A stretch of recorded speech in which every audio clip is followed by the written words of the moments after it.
Take 3 steps back. If you had to sum up this moment in our history, what would you call it?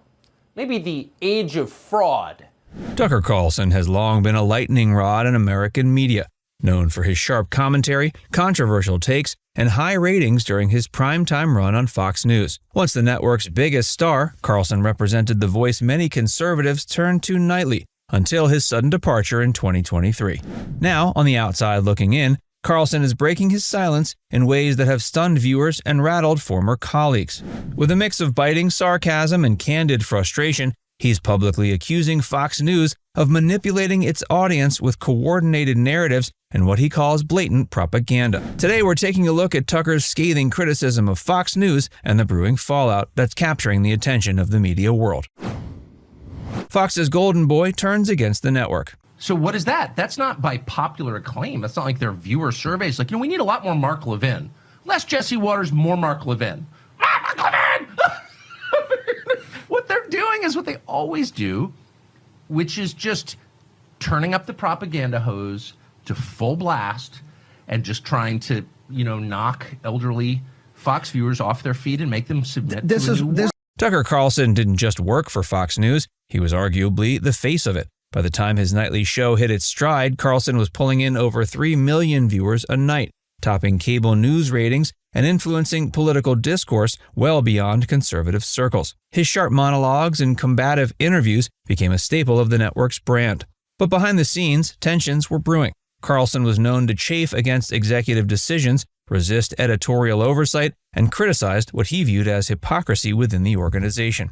Those tensions exploded into public view following his abrupt exit in 2023, which was officially chalked up to a network reshuffling, but widely rumored to be tied to legal pressures and internal disagreements. Carlson quickly pivoted to launching his own independent media venture, where he promised unfiltered commentary and free speech.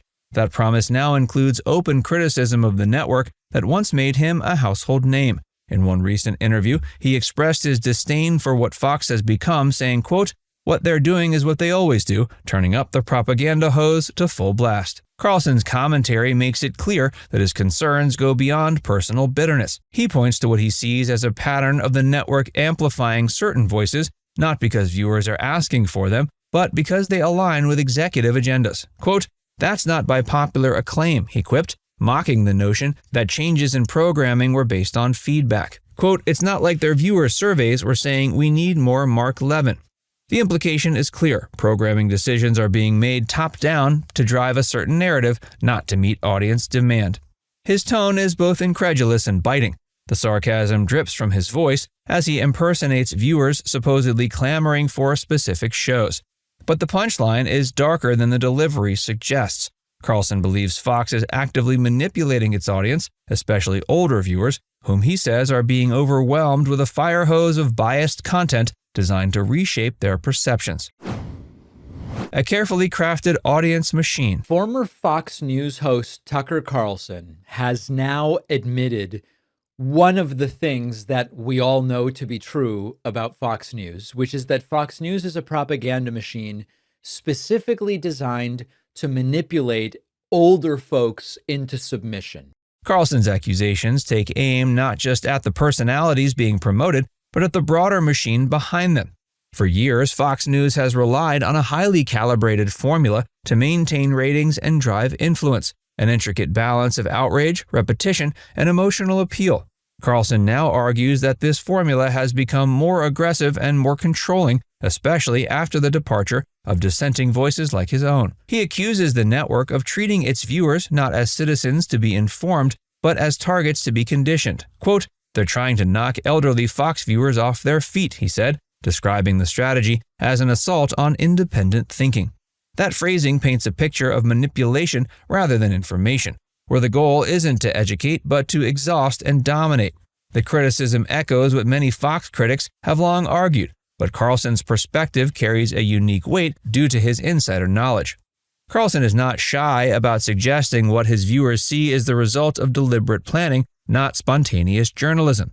He claims Fox is no longer even pretending to respond to its audience. Instead, he suggests it's manufacturing consent through sheer force of messaging. This complaint connects with broader criticisms of corporate media, particularly the idea that outlets use repetition and strategic framing to corral public opinion rather than foster dialogue. Carlson's indictment of Fox's motives echoes earlier moments in his career when he questioned dominant narratives, whether about foreign wars, corporate influence, or the COVID response.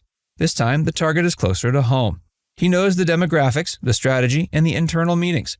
When he claims there's a calculated effort to submit viewers to a new media agenda, it doesn't sound like conjecture, it sounds like something he's witnessed firsthand. The culture of control and compliance. We have these major corporations that now have the ability and are exercising that ability to shut down speech that they find offensive. The question is not whether, do they have the right to do it? I think that's totally the wrong question. Is it good for the country when major corporations can look at entire categories of speech and say, well, you're not allowed to see that anymore or read that? To understand the depth of Carlson's criticism, it helps to understand the internal culture he describes. Fox News, while publicly branding itself as an outpost of independent thought and anti-establishment rhetoric, operates, according to Carlson, on rigid top-down control. It's not the first time such claims have surfaced, but coming from someone who once thrived inside the system, the details feel all the more credible. Carlson has said in various forums that producers and hosts were often instructed on what topics to emphasize and which angles to avoid. This editorial guidance wasn't always framed as direct censorship, but rather subtle steering, discouraging dissenting views and encouraging narratives that aligned with leadership's interests. Over time, Carlson suggests, this eroded the journalistic freedom that viewers believed they were watching. The culture, according to him, created an environment where real debate was replaced by scripted consensus. Even hosts who considered themselves independent voices began to mirror one another, not because they shared views, but because they shared incentives. Loyalty was rewarded. Deviation, on the other hand, was quietly penalized. It wasn't always as dramatic as firing, Carlson says, but it could mean loss of airtime, reduced promotional backing, or isolation within the workplace. His own clashes with management were reportedly rooted in those same tensions. Sources close to the matter have said he frequently pushed back against pre-approved talking points, raising concerns about how certain stories were being framed. These internal battles, though largely invisible to viewers, were reportedly a growing source of conflict in the months leading to his departure. His recent statements now feel like a public continuation of that private rebellion. Breaking the narrative monopoly. Both chambers under Barack Obama. They had both chambers under Joe Biden. Why didn't they do immigration reform then? The minute Republicans take the House, then they want to do amnesty? What does that tell you? It tells you they don't want to solve the problem. They want to campaign on the problem. And they want to paint Republicans as anti-Hispanic. That's what this is. It's just a political game. Carlson's post-Fox media presence has taken a sharp turn towards decentralization. Whether through his Twitter broadcasts, interviews, or independent productions, he has aligned himself with the broader movement of media figures rejecting corporate control. His critique of Fox fits into this larger narrative of media gatekeeping, where a few powerful entities dictate not only what stories get told, but how they're told. He's now leveraging his platform to spotlight what he calls the illusion of choice in mainstream media.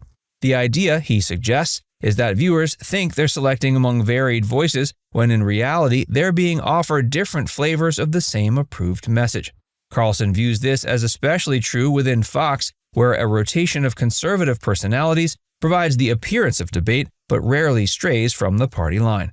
His broader commentary hints at a system in which dissent is managed, not embraced. When someone like Carlson, once the king of the Fox lineup, is no longer welcome, it raises questions about who gets to stay and why. If his criticisms are valid, then the network may be less a forum for debate and more a factory for ideological maintenance. And in Carlson's view, the stakes are high. He sees this kind of narrative control as dangerous, not just politically, but intellectually, narrowing public imagination to what's sanctioned by those in power. What separates Carlson's critique from others is his ability to expose the mechanics from inside.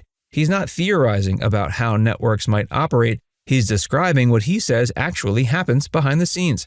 And while skeptics may question his motives, the level of detail in his accusations gives them a weight that's difficult to ignore. Even when Carlson veers into sarcastic or theatrical delivery, the content of his criticism remains focused and specific. He's naming names, pointing to structural decisions, and calling out patterns he believes are designed to pacify rather than inform. Now it's time to hear from you. Do you think Tucker Carlson is right to call out Fox News for spreading propaganda? Let us know in the comments section below.